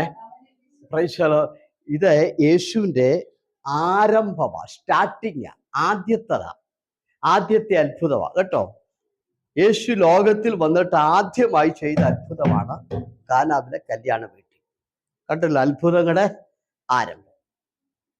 സ്തോത്രം. ഞാൻ എപ്പോഴും ചോദിക്കുന്ന ഒത്തിരി ചോദ്യമുണ്ട്, ഇന്നും ചില ചോദ്യം ചോദിക്കും. ഒന്ന്, ഈ ആദ്യത്തെ അത്ഭുതം ഒരു പള്ളിക്കകത്ത് ചെയ്യുന്നല്ലേ കുറെ കൂടെ നല്ലത്? അവിടെ ഒരു 10-25 ലക്ഷം പേര് കൂടുന്ന പള്ളി അപ്പുറത്തുണ്ട്, ഇവരുടെ ദേവാലയം. സ്തോത്രം. യേശു ആദ്യത്തെ അത്ഭുതത്തിന്റെ ആരംഭം ആ പള്ളി വെച്ചല്ല തുടങ്ങിയത്, അത് ഈ വീട്ടിനകത്ത് യേശു ചെയ്തു. സ്തോത്രം. ഹല്ലേലൂയ. ഇനി അത് വേണ്ട, ഇനി യേശു വീട്ടിൽ വെച്ച് ചെയ്യണ്ട. ഞാൻ ചോദിക്കട്ടെ, ആദ്യത്തെ ആരംഭമല്ലേ, ആദ്യത്തെ അത്ഭുതമല്ലേ? യേശുവിന് ഇതൊരു ഓഡിറ്റോറിയത്തിലൊക്കെ ചെയ്യാൻ മേലെ, ഇഷ്ടംപോലെ ആൾക്കാരില്ലായിരുന്നു. അത് വീട്ടിൽ തന്നെ ചെയ്യണമായിരുന്നു. ഹല്ലേലൂയ പറഞ്ഞേ. ആമേൻ, ആമേൻ. ഇതിനെന്ത് പഠിച്ചു? ആദ്യത്തെ അത്ഭുതമാണെന്ന് ഓർത്തോണം. ഈ കർത്താവിന്റെ ജീവിതത്തിൽ ഈ ഭൂമിയിൽ ആദ്യമായിട്ട് യേശു ചെയ്ത അത്ഭുതം അവിടെ അങ്ങനെ എഴുതിയിരിക്കുന്നത്. അത്ഭുതങ്ങളുടെ ആരംഭമാണിത്, സ്റ്റാർട്ടിങ് ആണിത്, ആദ്യത്തേതാണ്. ആ വാക്യം ഞങ്ങളെ വായിച്ചു കേൾപ്പിച്ചത്. അല്ല നിങ്ങൾ അവർക്ക് ഈ പാർശ്വ വെറുതെ വിവരക്കേട് പറയാം. നല്ല അത് വായിച്ചു, ഒന്നുകൂടെ വായിച്ചു 11-ാമത്തെ വാക്യം. ആദ്യത്തെ അടയാളമാ, ആദ്യത്തെ അത്ഭുതമാ, ആരംഭമായി ഗലീലായിലെ കാനാവിൽ ഇത് ചെയ്തു, വീട്ടിൽ ചെയ്തു. സ്തോത്രം. ഓക്കെ, ഒരു കാര്യമേ പറഞ്ഞില്ല, ഒത്തിരി ഉണ്ട്. ഒന്ന് പറഞ്ഞിട്ട് അത് വിടാം. ഒന്ന്, പള്ളിയിൽ എന്തുകൊണ്ട് ചെയ്തില്ല, ഓഡിറ്റോറിയത്തിൽ എന്തുകൊണ്ട് ചെയ്തില്ല? ഒറ്റ വാക്കിൽ അർത്ഥം, പള്ളിയേക്കാൾ വലുത് യേശുവിന് കുടുംബമാണ്. സ്തോത്രം പറയും. സ്നേഹിത, ഇവിടുത്തെ വലിയ ലക്ഷക്കണക്കിന് ആള് കൂടുന്ന പള്ളിയെക്കാളും നിന്റെ കുടുംബത്തെ സ്നേഹിക്കുന്ന യേശു. സ്തോത്രം പറഞ്ഞാട്ടെ.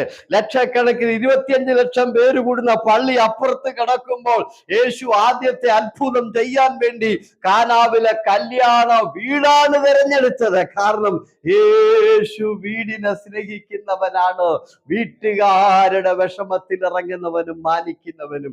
ഇന്ന് രാത്രി നമ്മൾ പള്ളിയുടെ വലിപ്പം പറഞ്ഞൊക്കെ ഞാൻ ആരെ കുറ്റം പറയും? എന്റെ ദൈവമേ, അതെന്നാ പള്ളിയാ കുഞ്ഞെ, അതിനേക്കാൾ വലിയ പള്ളി അപ്പുറത്തുണ്ടായിട്ട് ആ പള്ളി പുള്ളി പോയില്ല. പുള്ളി ഇവിടെ വന്ന ആദ്യത്തെ അത്ഭുതം പുള്ളി ഈ വീട്ടിലാണ്. അപ്പൊ പള്ളിയേക്കാൾ വലുതാണ് വീടെന്നുള്ള സത്യം ആദ്യമേ നമ്മൾ മനസ്സിലാക്കണം. കർത്താവിനാണ് വലുത്. എനിക്ക് ഒത്തിരി ചോദ്യം ഉണ്ടായിരുന്നു. സ്തോത്രം. അവിടെ മെസ്സേജ് പറയുമ്പോഴൊക്കെ ഞാൻ ഇവരോട് ചോദിക്കാറുണ്ട്. വീടിനെ കുറിച്ചൊരു മെസ്സേജ് തന്നെ ഞാനിവിടെ പറഞ്ഞിട്ടുണ്ട്, ഭവനം എന്താണ്. ഇപ്പൊ ഞാനത് വിടുക കേട്ടോ. ഈ ആദ്യത്തെ കർത്താവിൻ്റെ അത്ഭുതം, അടയാളം ഭവനത്തിലാണ്. ആദ്യത്തെ അടയാളമാണിത്. ഈ അത്ഭുതം എന്തടയാളമാ? എന്താണ് അടയാളം? എന്താ അടയാളം എന്നറിയാമോ?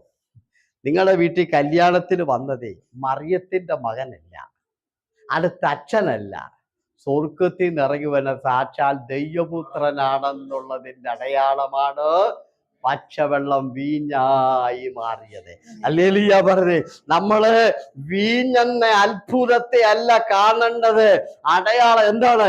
ഈ അത്ഭുതം നടക്കുന്നതിന്റെ കാരണം നമ്മുടെ കൂട്ടായ്മയിൽ സാക്ഷാൽ ദൈവപുത്രൻ വന്നിട്ടുണ്ടെന്നുള്ളതിന്റെ അടയാളമാണ്. അതുകൊണ്ട് ഇന്ന് പലരും അതല്ല കാണുന്നത്. ഇന്ന് പലരും രോഗസൗഖ്യം വലുതായിട്ട് കാണുന്നത്. തെറ്റുപറ്റി. രോഗസൗഖ്യം നടക്കുന്നതിന്റെ കാരണം രോഗസൗഖ്യമല്ല, ആ രോഗസൗഖ്യം അവിടെ ഉണ്ടാകുന്നതിന്റെ കാരണം സാക്ഷാൽ ദൈവ സാന്നിധ്യം കൂട്ടായ്മയിലുണ്ടെന്നുള്ളതിന്റെ അടയാളമാണ്. ഹല്ലേലൂയ പറഞ്ഞേ. ഹല്ലേലൂയ. സ്തോത്രം. നമ്മൾ അങ്ങനെയാണ് ഇതിനെയെല്ലാം കാണുന്നത്. ബൈബിളിൽ അങ്ങനെ എഴുതി വെച്ചിരിക്കുന്നത്. അവിടെ അത്ഭുതവും നല്ല എഴുതി വെച്ചത്. അതിശയ പ്രവൃത്തി എന്നുമല്ല, അടയാളമെന്ന്. എന്താണ് അടയാളം? ഇവിടെ ഇപ്പോൾ ഒരു അത്ഭുതം നടക്കുവാണെങ്കിൽ നിങ്ങൾ അത്ഭുതമല്ല കാണേണ്ടത്. അടയാളം. എന്തടയാളം? യേശു കൂട്ടായ്മയുടെ നടുവിൽ വന്നു എന്നുള്ളതിന്റെ അടയാളമാണ് ആ നടക്കുന്ന പല പ്രവൃത്തികളും. ഹല്ലേലൂയ പറഞ്ഞേ. അതേ രീതി വേണം നമ്മൾ കാണാൻ കേട്ടോ. ഞാൻ ഈ വിഷയം വിടുന്നതിന് മുൻപേ ഒന്നുകൂടെ പറഞ്ഞിട്ട് ഈ വിഷയത്തിന്റെ പ്രത്യേകത ഒടുവിലത്തെ വിഷയം പറഞ്ഞാലേ നിങ്ങൾക്ക് മനസ്സിലാകത്തുള്ളൂ കേട്ടോ. ഇത് യേശുവിൻ്റെ ആദ്യത്തെ വീട്. അവസാനത്തെ വീട്ടിലേക്ക് നമുക്കൊന്ന് പോകാം. ലാസ്റ്റ് ശുശ്രൂഷ ഒരു വീട്ടിലായിരുന്നു. ഏറ്റവും ഒടുവിലത്തെ ശുശ്രൂഷ അതും ഒരു വീട്ടിൽ. ആദ്യത്തെ ശുശ്രൂഷയാണിത് കേട്ടോ. നമ്മുടെ ക്രിസ്ത്യാനികൾക്ക് കല്യാണം കഴിച്ചു കഴിഞ്ഞിട്ട് നിങ്ങൾ ആദ്യത്തെ വിരുന്നിന് പോയപ്പോൾ അവിടെ എത്ര ഷാപ്പുണ്ടെന്ന് ചോദിച്ചാൽ അച്ഛന്മാർ പറയും എത്ര ഷാപ്പുണ്ടെന്നുള്ളത്. പണ്ടൊക്കെയുള്ള അച്ഛന്മാർക്ക് കള്ളു കുടിക്കാൻ പറ്റില്ലല്ലോ. അപ്പൊ ഞാനത് അച്ഛനോട് ചോദിച്ചപ്പോൾ അച്ഛൻ പറഞ്ഞു, പക്ഷേ അവിടെ ഇത്ര ഷാപ്പുണ്ടെന്ന് പറഞ്ഞു.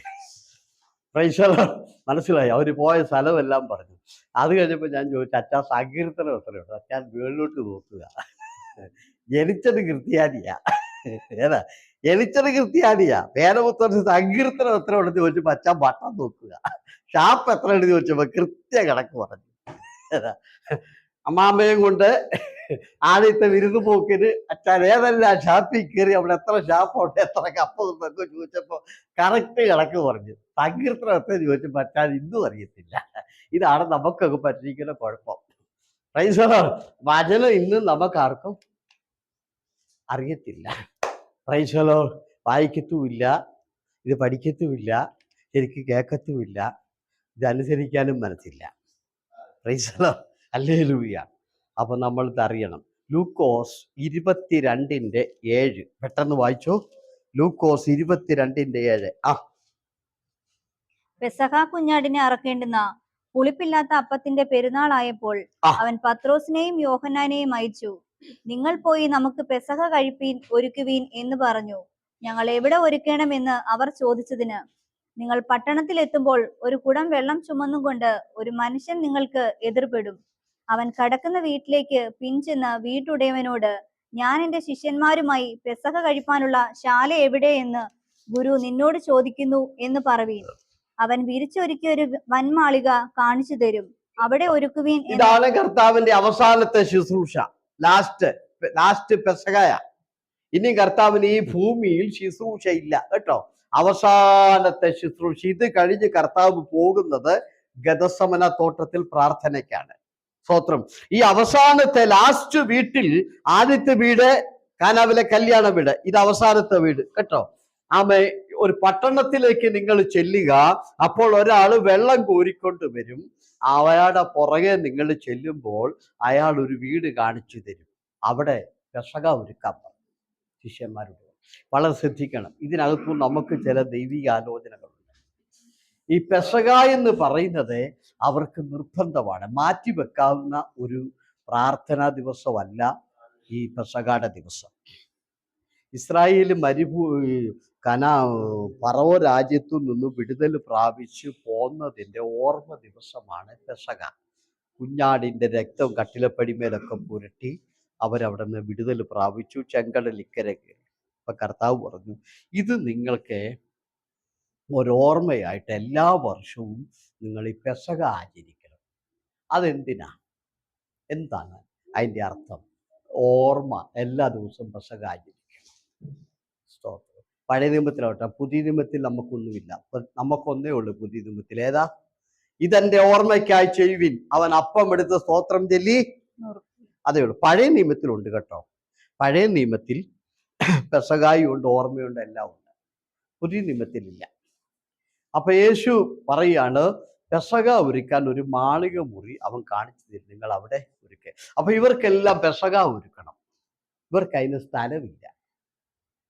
പത്രോസും ലൂക്കോസും ഇങ്ങനെ ഇവരെ ശിഷ്യന്മാരെല്ലാം, മർക്കൂസും എല്ലാം വീട് വിട്ട് യേശുവിൻ്റെ പുറകെ നടക്കുക 3-3.5 വർഷമായി. അപ്പോൾ ഈ പെസക ഒരുക്കാൻ ഇവർക്ക് സ്ഥലമില്ല. ഇവര് ഒന്നും പറയുന്നില്ല. പക്ഷെ ഇവർ തമ്മി പറയുന്നുണ്ട്, എടാ അടുത്ത ആഴ്ച പെസകയാണല്ലോ, എവിടെയാണ് നമ്മൾ പെസക ഒരുക്കുന്നത്? ഈ പുള്ളിക്കൊട്ട് വീടുമില്ല. ആർക്ക്? കർത്താവിനൊട്ട് വീടുമില്ല. സ്വത്രം പറയാം. ആമേ, പെസക ഒരുക്കാൻ ഒരു വീടില്ല. ഇവരങ്ങനെ വിഷമിക്കുക. എവിടെയായിരിക്കും പെസക ഒരുക്കുന്നത്? പെസക ഒരുക്കാതിരിക്കാനും പറ്റത്തില്ല. പെസക ഒരുക്കിയേ പറ്റത്തുള്ളൂ. അതവരുടെ ഓർമ്മയാണ്. എന്താ അവർ ഓർക്കുന്നത്? എന്താ ഓർക്കുന്നത്? ദൈവമക്കളെ, ഓർമ്മ ചിലതൊക്കെ ഓർക്കണം നമ്മൾ. ഈ പെസക പ്രത്യേകിച്ച് ഓർക്കണം. എന്താ ഓർക്കുന്നത്? 400 വർഷം മിസ്രയീമിൽ അടിമയായിരുന്നു. ഇഷ്ടിക കമ്പനിയിൽ മണ്ണ് കുഴക്കിയാണ് ഇവരുടെ ജോലി. ആണുങ്ങളും പെണ്ണുങ്ങളും എല്ലാം മണ്ണ് കുഴക്കുക, പിന്നെ ഇഷ്ടിക ചുടാൻ വേണ്ടി വിറകുണ്ടാക്കുക, ഇഷ്ടിക പെട്ടിയിൽ ഇഷ്ടിക പിടിക്കുക, ഇഷ്ടിക ചുടുക. അങ്ങനെ ഇവരെ കൊണ്ട് ഇഷ്ടിക ചുട്ട് ഫറവോൻ ഒരു പട്ടണം തന്നെ ഉണ്ടാക്കി. ആ സ്ഥലത്തിൻ്റെ പേരും റൈംസോസ് എന്നാണ്. അവിടെ പുറപ്പാട് പുസ്തകം 2-ാം അധ്യായത്തിൽ കിടപ്പുണ്ട് കേട്ടോ. സ്തോത്രം പറഞ്ഞേ. അപ്പോൾ ഇവരിങ്ങനെ ഇഷ്ടിക കമ്പനി ജോലിയാ, രാപകലില്ലാതെ. ഓവർ ടൈമിൻ്റെ പുറത്ത് ഓവർ ടൈം ഇവർക്ക്. ആ പൈസ ഒട്ട് കൊടുക്കത്തുമില്ല. അറിയാവോ അല്ലേ? മോശ പറഞ്ഞ് എൻ്റെ ജനത്തെ ആരാധനയ്ക്കായിട്ട് വിട്ടയക്കണം. ഉടനെ ഫറവോൻ പറഞ്ഞു, ഇന്ന് തൊട്ട് വിറക് കൊടുക്കണ്ട, ഇന്ന് തൊട്ട് വിറക് അവർ പോയി വിറക് ഉണ്ടാക്കിക്കൊണ്ട് വന്ന് കത്തിക്കട്ടെ. എന്ന് തൊട്ടെ എൻ്റെ ജനത്തെ ആരാധനയ്ക്ക്. കണ്ടോ, ആരാധന എന്ന വിഷയം വന്നപ്പോൾ ഓവർ ടൈമിന്റെ പുറത്ത് ഓവർ ടൈം കൂട്ടിക്കൊടുത്ത് ഫറവോൻ. എന്തിനാണെന്നറിയാവോ? ആരാധനയ്ക്ക് പോകരുത്. സ്തോത്രം പറയും. അപ്പൊ വെള്ളിയാഴ്ച വരുന്ന ഓവർ ടൈം അവന്റെ തന്ത്രം എന്തിനാണെന്നറിയാമോ? ഇവൻ പോയി ദൈവത്തെ ആരാധിക്കരുത്. ലിലിയ പറഞ്ഞത് അന്ന് വരെ കുഴപ്പമില്ലായിരുന്നു, അന്ന് വരെ വിറവ് കൊടുക്കും. ആരാധന തൊട്ടപ്പോ പറഞ്ഞു ഇന്ന് തൊട്ട് വിറവ് കൊടുക്കണ്ടെന്ന് പറഞ്ഞു. പുറപ്പാട് പുസ്തകം 5-ാം അധ്യായത്തിൽ കിടപ്പുണ്ട്, വായിച്ചാൽ മതി വീട്ടിൽ. ഞാനത് പറയാൻ വരുമല്ല.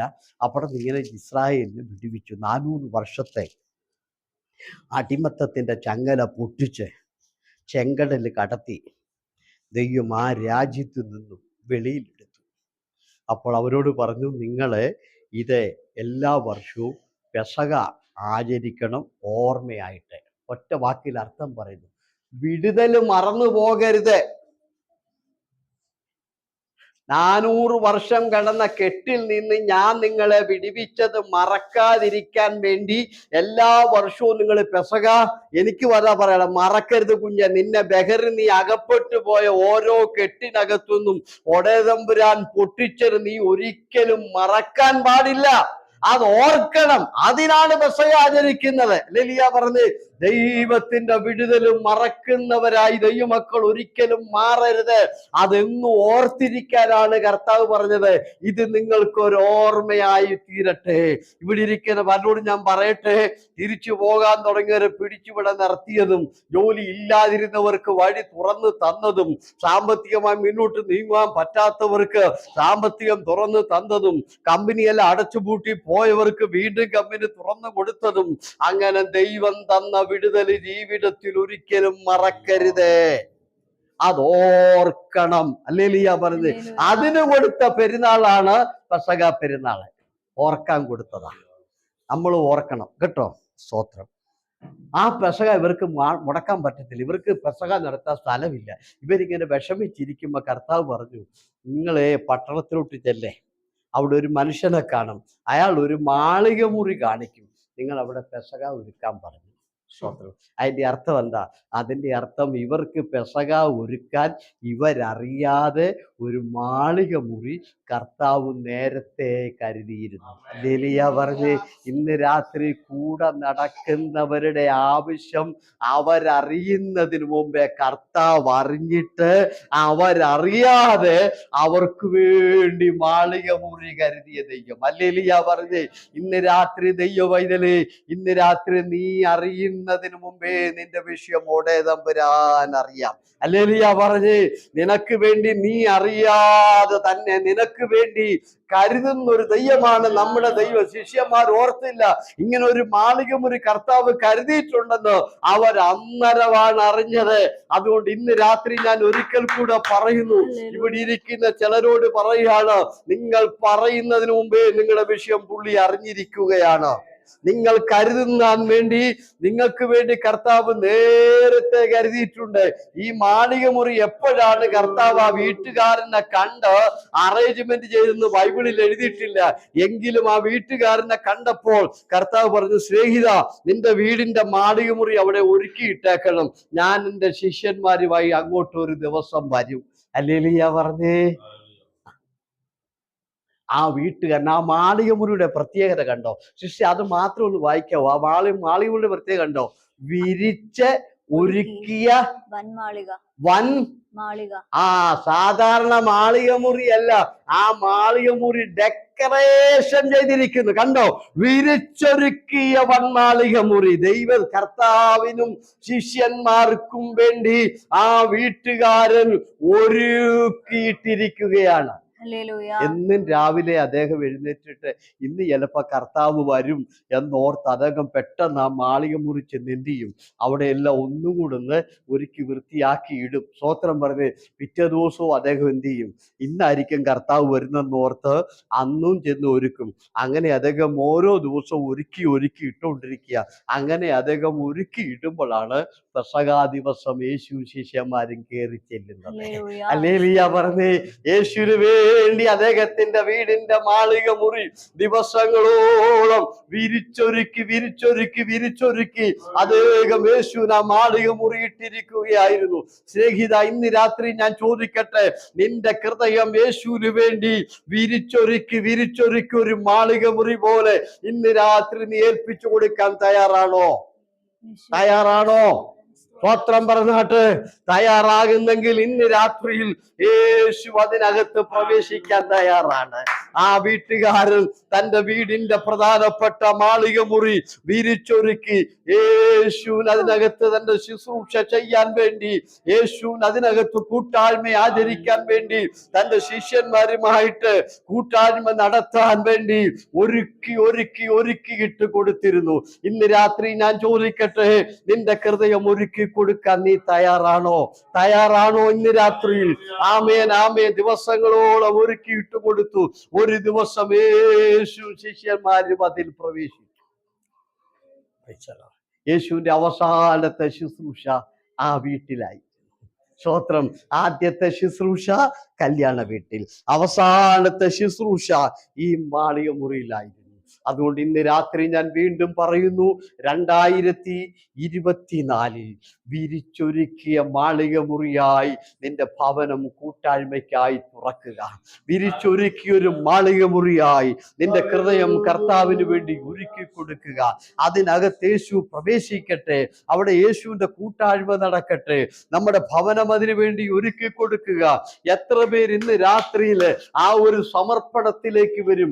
എത്ര പേര് അതിന് തയ്യാറാകും? ഒരു ഹല്ലേലൂയ പറഞ്ഞാട്ടെ. ഒരിക്കൽ കൂടെ ഒരു സ്തോത്രം പറ. ഒരുക്കപ്പെട്ട മാളിക മുറി, വിരിച്ചൊരുക്കിയ മാളിക മുറി. നല്ല നല്ല വിരികൾ ഇങ്ങനെ വിരിച്ച് അദ്ദേഹം ഒരുക്കിയിട്ടിരിക്കുകയാണ് യേശുവിനെ സ്വീകരിക്കാൻ വേണ്ടി. അങ്ങനെ ഇരിക്കുമ്പോൾ യേശുവിന്റെ ശിഷ്യന്മാര് ആ മാളിക മുറി ചെന്നിട്ട് പറഞ്ഞു, ഞങ്ങളെ ഗുരു പറഞ്ഞു വിട്ടതാ. ആ വീട്ടുടെ ഇവൻ തുറന്നു കൊടുത്തു. അവൻ അതിനകത്ത് കയറി പെസഹ ഒരുക്കി. യേശു പിന്നാലെ ചെന്നു. അങ്ങനെ ആ യേശുവിന്റെ അവസാനത്തെ കൂട്ടായ്മ ആ വീട്ടിൽ നടക്കുമ്പോൾ അവിടെ എഴുതിയിട്ടുണ്ട്. ഇനി ഞാനത് വായിച്ചു കേൾപ്പിക്കുന്നില്ല, പറഞ്ഞുകൂടി അവസാനിപ്പിക്കാം. ആമേൻ. കർത്താവ് പെസഹായുടെ അപ്പം എടുത്ത് ആമേ. എല്ലാരും കഴിച്ചു. ആ കൂട്ടത്തിൽ യൂദായും കഴിച്ചു. പുള്ളി ഇറങ്ങി അങ്ങ് പോയി. തിരുമേശയല്ല കഴിച്ചത്, പെസഹായുടെ അപ്പമാണ് കഴിച്ചത്. ആ പെസഹായുടെ അപ്പത്തിനകത്തുനിന്ന് ഒരപ്പം പ്രത്യേകം എടുത്ത് യേശു അതിനെ വാഴ്ത്തി അനുഗ്രഹിച്ച് തിരുമേശയായിട്ട് ശിഷ്യന്മാർക്ക് കൊടുത്തു. അത് യൂദാ കഴിച്ചില്ല, അത് യൂദായ്ക്ക് കൊടുത്തില്ല. അതിനു മുമ്പ് യൂദാ പോയി കേട്ടോ. സ്തോത്രം പറഞ്ഞ് ആമേ, പ്രൈസ് ദി ലോർഡ്. യേശു തിരുമേശയായിട്ട് പറഞ്ഞു, ഇത് എൻ്റെ ശരീരത്തിൻ്റെയും എൻ്റെ രക്തത്തിൻ്റെയൊക്കെ ഓർമ്മയ്ക്കായിട്ട് ഇത് വാങ്ങി നിങ്ങൾ കഴിപ്പീൻ എന്ന് പറഞ്ഞ് പെസഹായായിരുന്നു. ആ പെസഹായ്ക്കകത്തു നിന്ന് ഒരപ്പം എടുത്തിട്ട് അതിനെ തിരുമേശയുടെ അപ്പമായി വാഴ്ത്തി, അങ്ങനെ പെസഹ സ്റ്റോപ്പ് ചെയ്തിട്ട് തിരുമേശ ആരംഭിച്ചു. സ്തോത്രം പറഞ്ഞേ. പഴയ നിയമത്തിലെ പെസഹ ആ വീട്ടിൽ വെച്ച് കർത്താവ് സ്റ്റോപ്പ് ചെയ്തു. ഇനി പെസഹ ഇല്ല, അതിനകത്ത് ഒരപ്പം പ്രത്യേകം എടുത്തിട്ട് പറഞ്ഞു, ഇത് പെസഹയുടെ അപ്പമല്ല, ഇതെന്റെ ശരീരം നിങ്ങൾക്ക് തരുന്നതിന്റെ ഓർമ്മയെന്ന് പറഞ്ഞ് അതിനെ തിരുമേശയാക്കി. അതുകൊണ്ട് പെന്തക്കോസുകാരായ നമുക്ക് പെസഹ ഇല്ല. നമ്മുടെ കർത്താവ് നിർത്തിയത് ഇനി നമുക്ക് തുടങ്ങാൻ പറ്റത്തില്ല. പുള്ളി അത് പൂട്ടി, പുള്ളി അത് അടച്ചു. സംശയമുള്ളത് വാക്യമായിരേ 22 തൊട്ട് താഴോട്ട് വായിച്ചാട്ടെ. 22:7 തൊട്ട്. പെസഹ കുഞ്ഞാടിനെ അറുക്കേണ്ടുന്ന പുളിപ്പില്ലാത്ത അപ്പത്തിന്റെ പെരുന്നാൾ ആയപ്പോൾ അവൻ പത്രോസിനെയും യോഹന്നാനെയും അയച്ചു. നിങ്ങൾ പോയി നമുക്ക് പെസഹ കഴിപ്പാൻ ഒരുക്കുവീൻ എന്ന് പറഞ്ഞു. ഞങ്ങൾ എവിടെ ഒരുക്കണമെന്ന് അവർ ചോദിച്ചതിന്, നിങ്ങൾ പട്ടണത്തിൽ എത്തുമ്പോൾ ഒരു കുടം വെള്ളം ചുമന്നുകൊണ്ട് ഒരു മനുഷ്യൻ നിങ്ങൾക്ക് എതിർപ്പെടും. അവൻ കടക്കുന്ന വീട്ടിലേക്ക് പിൻചെന്ന് വീട്ടുടയവനോട്, ഞാൻ എന്റെ ശിഷ്യന്മാരുമായി പെസഹ കഴിപ്പാനുള്ള ശാല എവിടെയെന്ന് ഗുരു നിന്നോട് ചോദിക്കുന്നു എന്ന് പറവീൻ. അവൻ വിരിച്ചൊരുക്കിയ ഒരു മൺമാളിക കാണിച്ചു തരും, അവിടെ ഒരുക്കുവീൻ എന്ന് അവരോട് പറഞ്ഞു. അവർ പോയി തങ്ങളോട് പറഞ്ഞതുപോലെ കണ്ട് പെസഹ ഒരുക്കി. സമയമായപ്പോൾ അവൻ അപ്പോസ്തലന്മാരുമായി ഭക്ഷണത്തിനിരുന്നു. അവൻ അവരോട്, ഞാൻ ഈ കഷ്ടം അനുഭവിക്കും മുമ്പേ ഈ പെസഹ നിങ്ങളോട് കൂടെ കഴിപ്പാൻ വാഞ്ചയോടെ ആഗ്രഹിച്ചു. അത് ദൈവരാജ്യത്തിൽ നിവൃത്തിയാകുവോളം ഞാൻ ഇനി അത് കഴിക്കയില്ല എന്ന് ഞാൻ നിങ്ങളോട് പറയുന്നു എന്ന് പറഞ്ഞു. പിന്നെ പാനപാത്രം എടുത്ത് വാഴ്ത്തി, ഇത് വാങ്ങി പങ്കിട്ട് കൊള്ളുവീൻ. ദൈവരാജ്യം വരുവോളം ഞാൻ മുന്തിരിവള്ളിയുടെ അനുഭവം ഇന്നു മുതൽ കുടിക്കയില്ല എന്ന് ഞാൻ നിങ്ങളോട് പറയുന്നു. പിന്നെ അപ്പം എടുത്ത് വാഴ്ത്തി നുറുക്കി അവർക്ക് കൊടുത്ത്, ഇത് നിങ്ങൾക്ക് വേണ്ടി നൽകുന്ന എന്റെ ശരീരം, എന്റെ പറഞ്ഞേ, നിങ്ങൾക്ക് വേണ്ടിയുള്ള എന്റെ ശരീരം. അതാ തിരുമേശ തുടങ്ങി, മറ്റതവിടെ നിർത്തി കേട്ടോ. പെസഹ ദിവസം പെസഹയുടെ അപ്പം എടുത്തിട്ട് കർത്താവ് പറഞ്ഞു, ഇത് പെസഹയുടെ അപ്പമല്ല, ഞാൻ എൻ്റെ ശരീരം നിങ്ങൾക്ക് വേണ്ടി കാൽവരി തരുന്ന എൻ്റെ ഓർമ്മയ്ക്കായിട്ടെന്ന് പറഞ്ഞ് ഇതിനെ കർത്താവ് എന്ത് ചെയ്തു? പെസഹായിൽ നിന്ന് തിരുമേശ എന്നതിലേക്ക് മാറ്റി കൊടുത്തു. അങ്ങനെ കർത്താവ് പെസഹ നിർത്തി, തിരുമേശ തുടങ്ങി. അങ്ങനെയാണ് നമ്മുടെ തിരുമേശ സ്റ്റാർട്ട് ചെയ്തത്. അല്ലേലിയ പറഞ്ഞ് തിരുവത്താഴമെന്ന് നമ്മൾ പേര് പറയും. അല്ലേലിയ പറഞ്ഞാട്ടെ. ആമേൻ, പ്രൈസ് ദി ലോർഡ്. ആമേൻ. ഞാനിവിടെ അവസാനിപ്പിക്കുന്നു കേട്ടോ. ഈ ഭാഗം നിങ്ങൾ ശ്രദ്ധിച്ച് കേൾക്കണം. Last point. അപ്പോൾ യേശു വീഞ്ഞെടുത്ത് അതിനെ വാഴ്ത്തി ശിഷ്യന്മാർക്ക് കൊടുത്തു. ഇത് വാങ്ങി നിങ്ങൾ കുടിക്കുക, ഞാൻ നിങ്ങൾക്ക് വേണ്ടി കാൽവറിയിൽ ചൊരിയാൻ പോകുന്ന എൻ്റെ രക്തമല്ല, രക്തത്തിന്റെ ഓർമ്മയ്ക്കാണെന്ന് പറഞ്ഞ് കർത്താവ് ഈ വീഞ്ഞിനെ പ്രാർത്ഥിച്ച് അവർക്ക് കൊടുത്തു. അങ്ങനെ ആ വീട്ടിൽ അവസാനത്തെ ശുശ്രൂഷ പൂർത്തീകരിച്ചു. ഓക്കെ, ഇവിടെ നമ്മൾ എന്ത് പഠിച്ചു? ഒറ്റ പോയിന്റ് പറയാം. ആദ്യത്തെ വീട്ടിൽ എന്ത് ചെയ്തു? പച്ചവെള്ളത്തെ വീഞ്ഞാക്കി. ഒടുവിലത്തെ വീട്ടിലോ വീഞ്ഞിനെ കയ്യിലെടുത്തിട്ട് അതിനെ ഉയർത്തി തിരുമേശയുടെ പാനീയമാക്കി. ഹല്ലേലൂയ പറഞ്ഞ് കേൾക്കണം കേട്ടോ. പച്ചവെള്ളത്തെ വീഞ്ഞായി ഉയർത്തി ആ വീഞ്ഞിനെ വീണ്ടും കയ്യിലെടുത്തിട്ട് തിരുമേശയുടെ പാനീയമായി വീണ്ടും ഉയർത്തി. സ്തോത്രം പറഞ്ഞേ. കണ്ടോ, ആദ്യത്തെ വീട്ടിൽ പച്ചവെള്ളത്തെ വീഞ്ഞായി ഉയർത്തിയവൻ ഒടുവിലത്തെ വീട്ടിൽ വെച്ച് പോകാൻ നേരത്ത് വീഞ്ഞിനെ വീണ്ടും തിരുമേശയുടെ പാനീയമായി ഉയർത്തിയിട്ടാണ് പോയത്.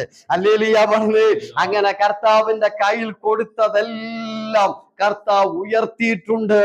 നിസാരമായതിന് എല്ലാം വിലയുള്ളതായി ഉയർത്തിയിട്ടുണ്ട്. നിറമില്ലാത്തതിനെല്ലാം നിറമുള്ളതായി ഉയർത്തിയിട്ടുണ്ട്. ആമേൻ. വിലയില്ലാത്തതിനെ വില ഏറിയതാക്കിയിട്ടുണ്ട്. അതുകൊണ്ട് ഇന്ന് രാത്രി എന്റെ മെസ്സേജ് അവസാനിപ്പിക്കുന്നതിന് മുൻപായി ഒരിക്കൽ കൂടെ ഞാൻ പറയുന്നു, സ്നേഹിത, ഇന്ന് രാത്രിയില് ദൈവത്തിന്റെ കരത്തിൽ നിന്നെ സമർപ്പിക്കാൻ തയ്യാറാണോ? പത്രം പറഞ്ഞാട്ട്, കർത്താവേ, ഈ പാസ്റ്റർ പ്രസംഗിച്ച വചനപ്രകാരം എന്നെ നിന്റെ കരത്തിൽ ഞാൻ തരികയാണ്. അങ്ങനെ നീ കൊടുക്കുന്നെങ്കിൽ കർത്താവിന്റെ കരത്തിൽ കൊടുക്കുന്നതിന് കർത്താവ് വിലയേറിയതാക്കി മാറ്റും. സ്തോത്രം പറഞ്ഞേ. ആമേ. 6 കൽപാത്രവും വെള്ളവും യേശുവിന്റെ കരത്തിന്റെ മുമ്പിൽ കൊണ്ട് കൊടുത്തപ്പോൾ ആ വെള്ളത്തെ, അതിന് കർത്താവ് നിസാരമായ വെള്ളത്തെ വിലയേറിയ വീഞ്ഞാക്കി ഉയർത്തിക്കൊണ്ട് ദൈവം അതിനെ മാനിക്കുകയാണ്.